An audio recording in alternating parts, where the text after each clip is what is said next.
at St. Alphonsus Medical Center in Boise. 5 hours from the time of the avalanche. We took the gurney out of the helicopter. Right on the helipad, what they'd all feared happened.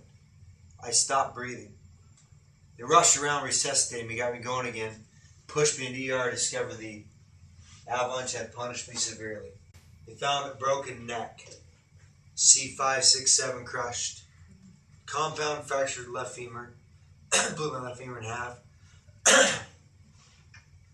It literally broke the top 2 left ribs off the sternum, broke 3 ribs on that side and collapsed my left lung.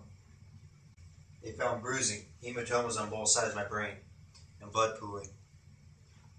The initial report to my family was, we're not really sure whether to treat Matt's injuries because it doesn't appear he'll survive the night.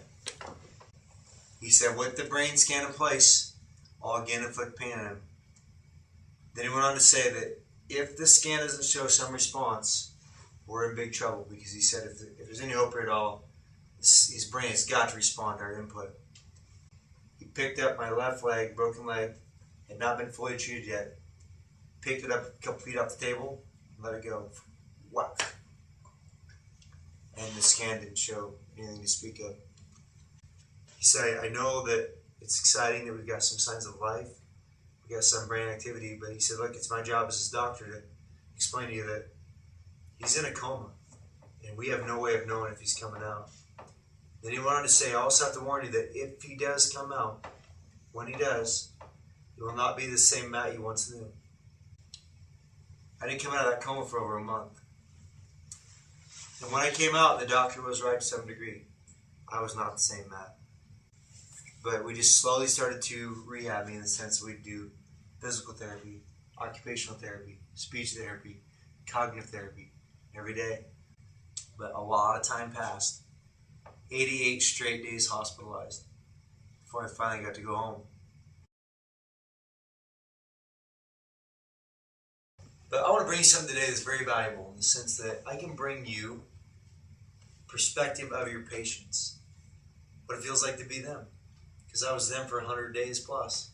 I hope that through this whole experience today, I can challenge you to rise up to a better level of care.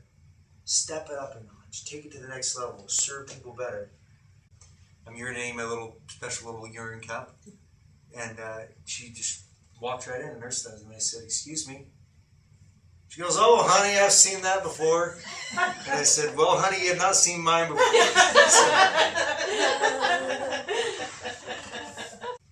Our primary focus today needs to be this. Your patient will sense your commitment level. They will. You cannot fake that.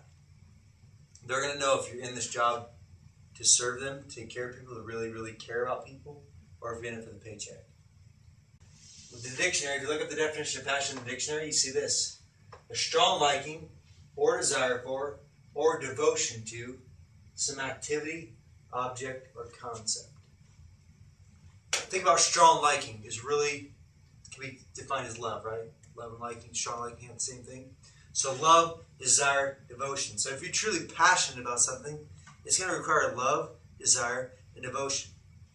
Henry Ford once said this, I love this, he said, one of the greatest discoveries a man makes, one of his great surprises, is to find out he can do what he was afraid he couldn't do. I was honestly afraid I couldn't write a book, right? That's a big task to undertake, especially since I'm typing with one hand. So I typed a 160-page book with one hand, the entire thing. But I found out what I still can do, and now I do a lot of it, and the reward is beyond belief. And passion is critical in life, and I believe that passion is critical in your job. That definition states some activity, object, or concept. I believe you have all three. You have activity, object, and a concept. I believe the concept is relatively simple, but not necessarily easy.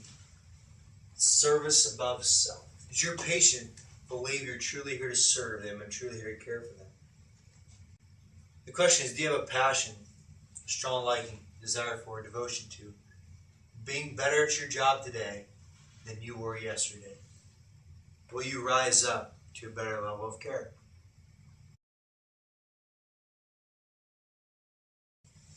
Yesterday, you said, I'll start tomorrow. I'll start doing all this tomorrow. Yesterday you said tomorrow. Ignite your passion today. Find it, fuel it, follow it. Thanks, guys.